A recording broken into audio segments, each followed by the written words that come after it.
The January 6th committee wants to determine what happened during a nearly 8-hour gap in phone call logs at the White House on the day of the insurrection. That's right. The discovery was revealed in reporting by CBS News and the Washington Post. The committee is trying to find out whether burner phones, which are, of course, untraceable, were being used by the Trump administration during that time span.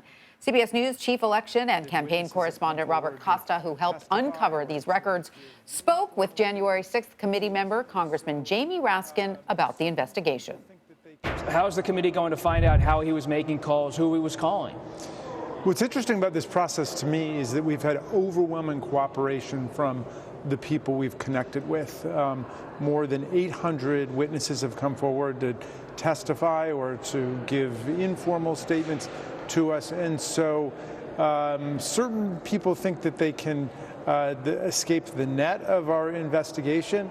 But in fact, there are lots of people talking. So I think we're closing in on the target. We have found that the closer we get to Donald Trump, the more resistance we're encountering from a tight coterie of aides around him.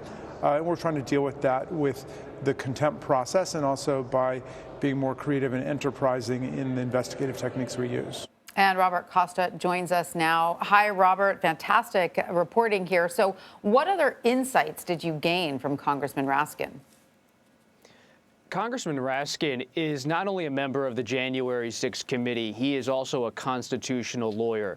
And he's going to be an important person in the coming months alongside Benny Thompson and Liz Cheney, respectively, the chair and vice chair of the January 6th committee, because Raskin, following the Monday night statement by a federal judge in California, is, based on my reporting, going to be crafting part of the argument in not only the public hearings, but the final report by the January 6th committee about an alleged conspiracy, a possible criminal conspiracy, at least in the statement by the federal judge and in the view of some members of the committee, that took place during the post-election period in 2020.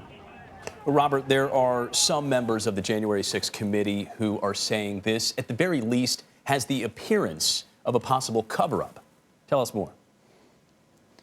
What jars members of the committee, and we included this in our reporting for CBS News and the Post in recent days, is that there's a call log that's from January 6th from the White House switchboard. There's also what's called the Presidential Daily Diary.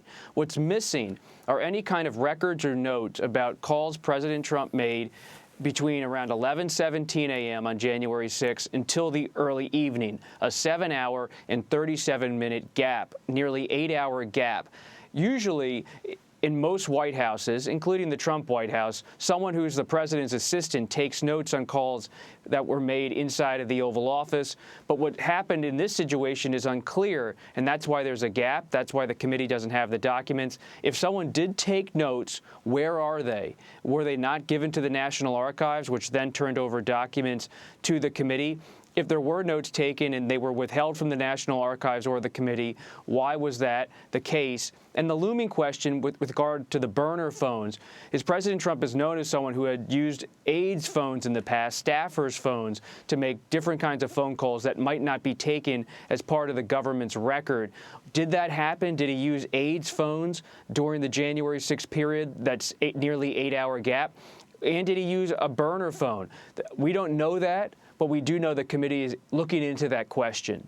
Bob, a lot of questions to be answered. And tomorrow, of course, former White House senior advisor Jared Kushner, who is also Trump's son-in-law, is appearing before the committee. What should we expect from Kushner? Well, I'm always a little jealous of congressional investigators because they have a tool we do not have, the threat of a subpoena. We're just reporters with notepads and pens and cameras. Jared Kushner is sitting down for a lengthy, probably a lengthy deposition with the January 6th committee.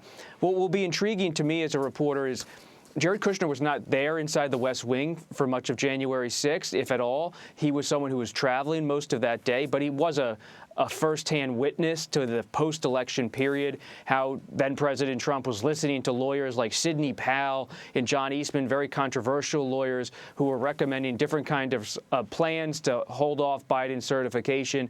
What can he share with the committee about that in terms of documents, his own phone logs, about what was happening around Trump from November 2020 through January 2021? And he's a member of the family, and he might know more than most of the witnesses who have come in so far.